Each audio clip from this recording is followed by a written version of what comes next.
जैसा कि हम सब जानते हैं, भगवान श्री कृष्ण को प्रेम के देवता के रूप में जाना जाता है और जो भी भक्त पूरी श्रद्धा के साथ भगवान श्री कृष्ण की सेवा करता है, भगवान श्री कृष्ण के आशीर्वाद से उसे संसार के हर सुख प्राप्त होते हैं।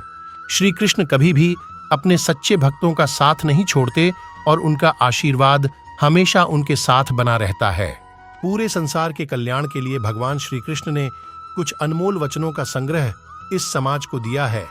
अगर आप इन उपदेशों का पालन अपने जीवन में करते हैं तो यकीन मानिए आपके जीवन में सफलता और खुशहाली का आगमन हमेशा बना रहेगा। सबसे बड़ा तेरा दरबार है, तू ही सबका पालनहार है, तू सजा दे या माफी दे प्रभु, तू ही हमारे जीवन की सरकार है। समय कभी एक जैसा अवसर भी देगा। चमत्कार उन्हीं के साथ होते हैं जिनके मन में विश्वास होता है। मुश्किलें केवल बेहतरीन लोगों के हिस्से में आती है, क्योंकि वही लोग उसे बेहतरीन तरीके से अंजाम देने की ताकत रखते हैं। जिस परिस्थिति को बदल पाना संभव ना हो, उसको लेकर अपनी मनोज स्थिति को बदल लीजिए। कुछ हद तक समाधान अवश्य मिलेगा। अगर तुम्हारे ख्वाब बड़े हैं तो तुम्हारा संघर्ष कैसे छोटा हो सकता है। जहां अपनों के सामने सच्चाई साबित करनी पड़े, वहां बुरे बन जाना ही ठीक है। अपमान का बदला झगड़े या लड़ाई से नहीं लिया जाता, बल्कि शांति से कामयाब होकर लिया जाता है। आशा और विश्वास कभी गलत नहीं होते। यह हम पर निर्भर करता है कि हमने आशा किससे की और विश्वास किस पर किया। किस पर? कभी कभी आप बिना कुछ गलत किए भी बुरे बन जाते हैं, क्योंकि जैसा लोग चाहते हैं आप वैसा बन नहीं पाते। श्री कृष्ण कहते हैं कि जो लोग किसी सच्चे व्यक्ति का दिल तोड़कर किसी तीसरे के पास खुशी ढूंढने के लिए जाते हैं, वह अक्सर धोखा खाते हैं।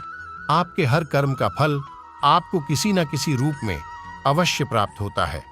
सोच अच्छी रखो, लोग अपने आप अच्छे लगेंगे। नियत अच्छी रखो तो काम अपने आप ठीक होने लगेंगे। जब कोई हाथ और साथ दोनों ही छोड़ देता है, तब कुदरत कोई ना कोई उंगली पकड़ने वाला भेज देता है।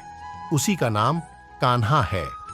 प्रेम एक ऐसा अनुभव है जो मनुष्य को कभी परास्त नहीं होने देता, और घृणा एक ऐसा अनुभव है जो मनुष्य को कभी जीतने नहीं देता।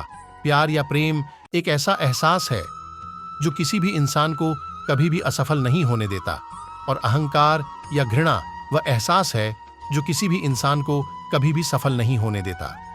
जीवन ना तो भविष्य में है और ना ही अतीत में। जीवन तो बस इस पल में है, केवल इस पल में जीवन। ना तो भविष्य में है और ना ही अतीत में।